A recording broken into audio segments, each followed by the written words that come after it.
Hello everyone, आज़ाद high school की online classes में आपका स्वागत है। आज हम पढ़ेंगे क्लास 6 का लेसन नंबर 4। यह एक कविता है और इस कविता का नाम है ये पल जाते यहीं ठहर। इस कविता के कवि हैं भगवती प्रसाद द्विवेदी जी।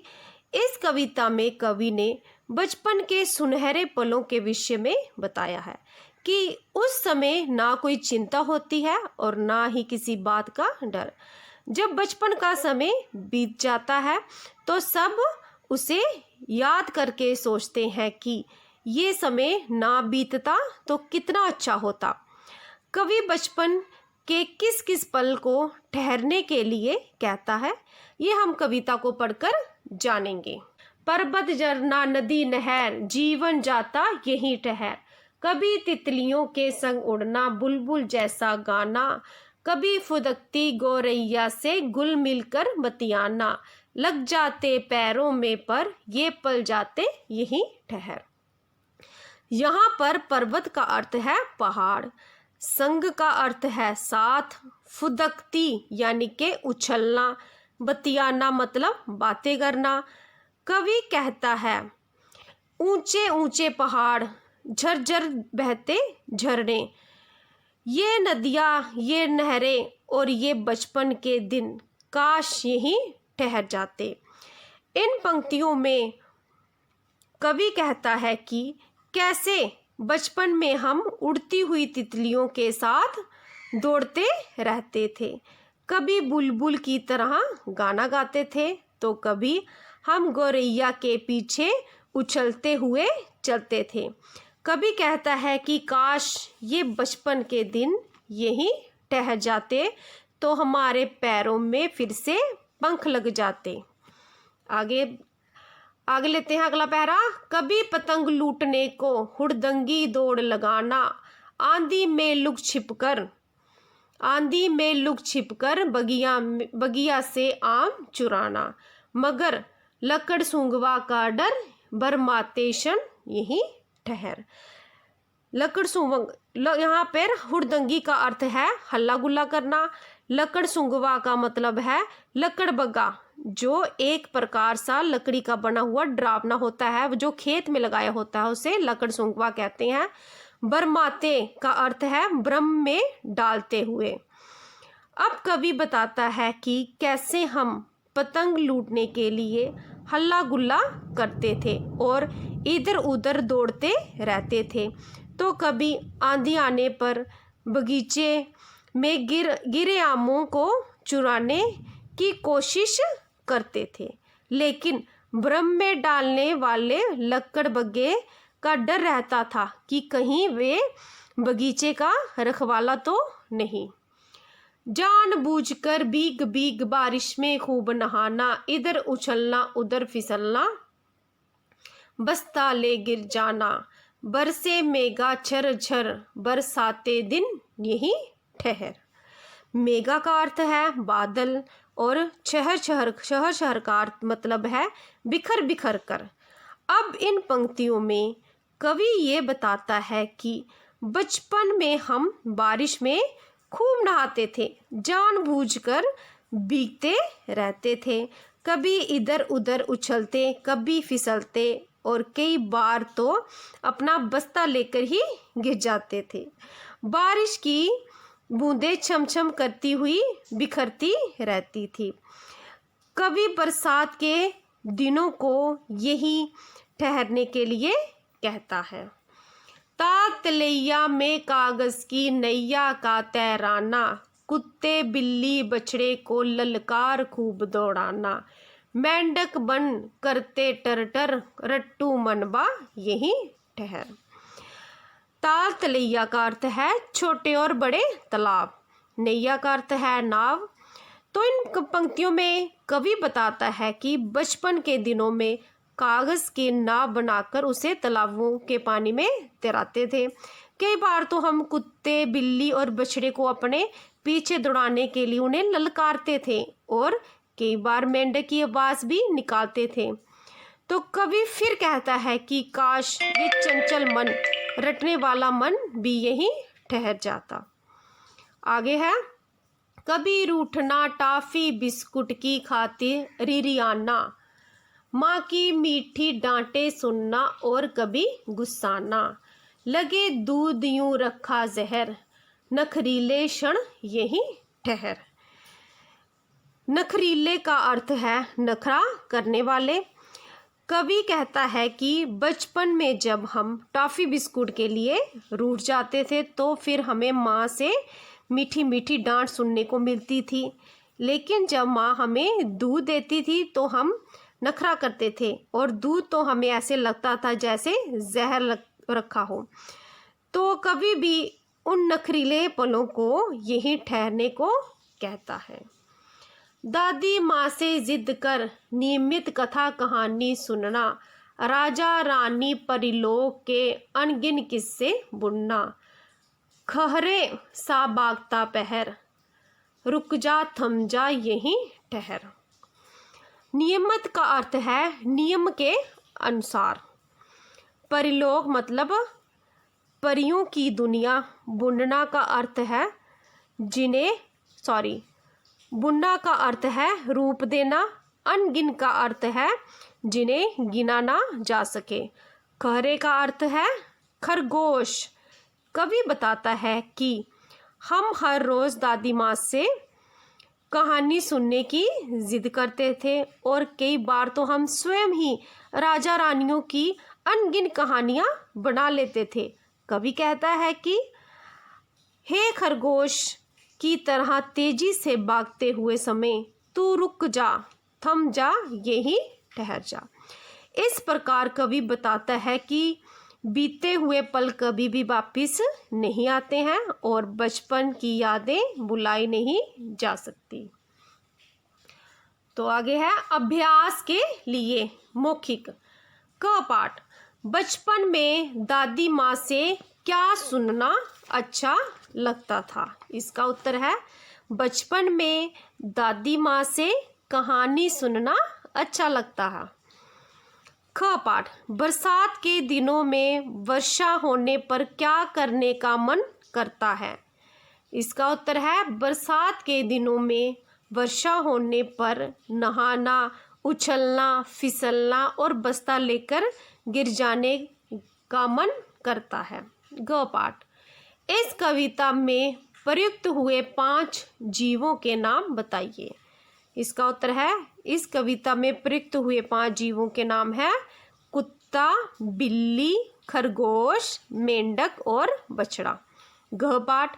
कविता को पढ़कर बताइए कि बच्चे को क्या खाना पसंद है और क्या नापसंद है। इसका उत्तर है बच्चों को टॉफ़ी, चॉकलेट, बिस्कुट खाना पसंद है और दूध बच्चों को पीना बिल्कुल अच्छा नहीं लगता है। आगे चलिए।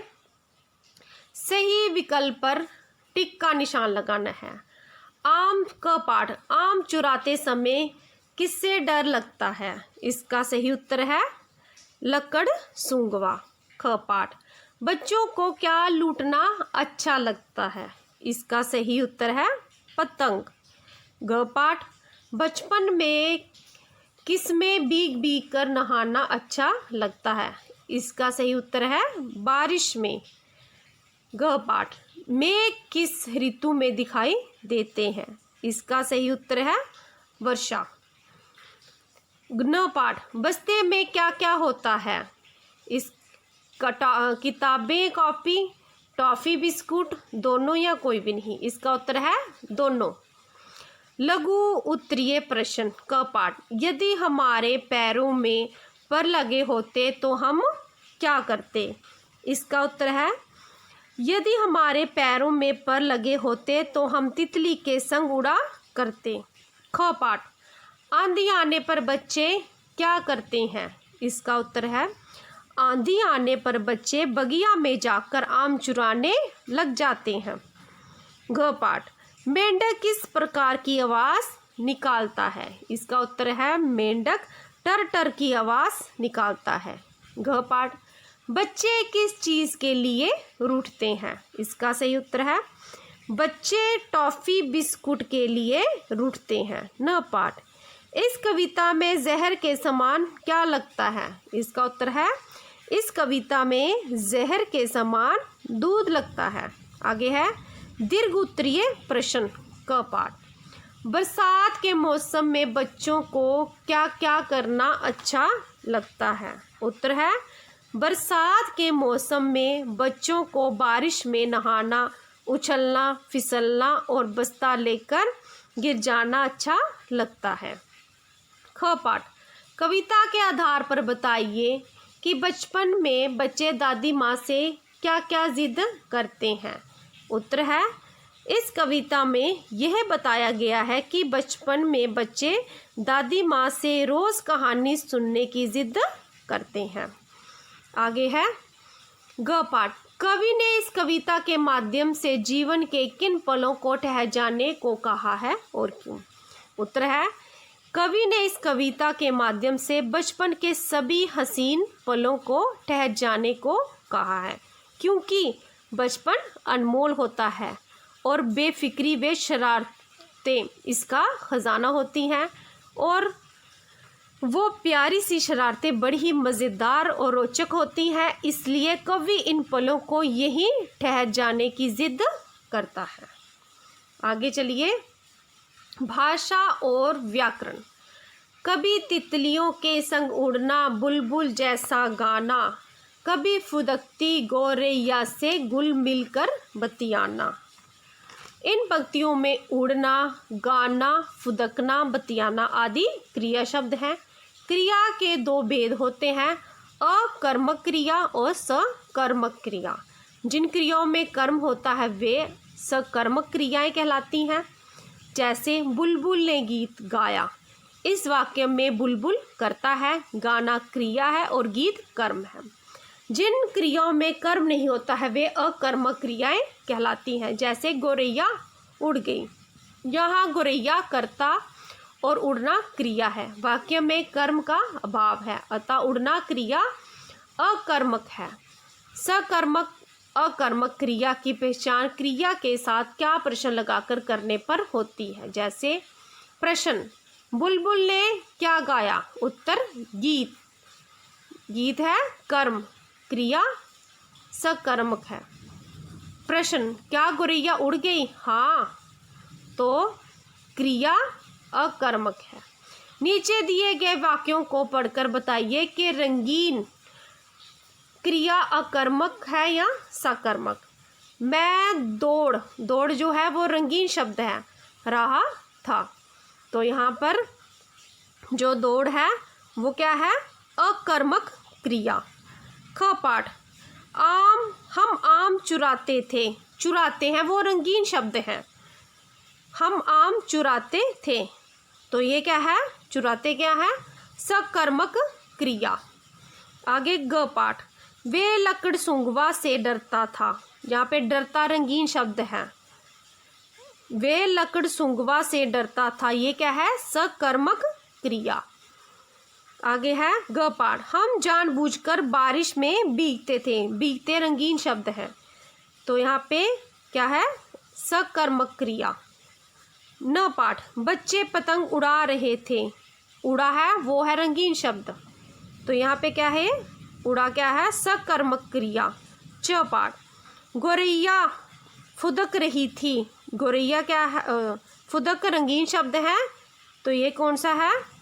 अकर्मक क्रिया।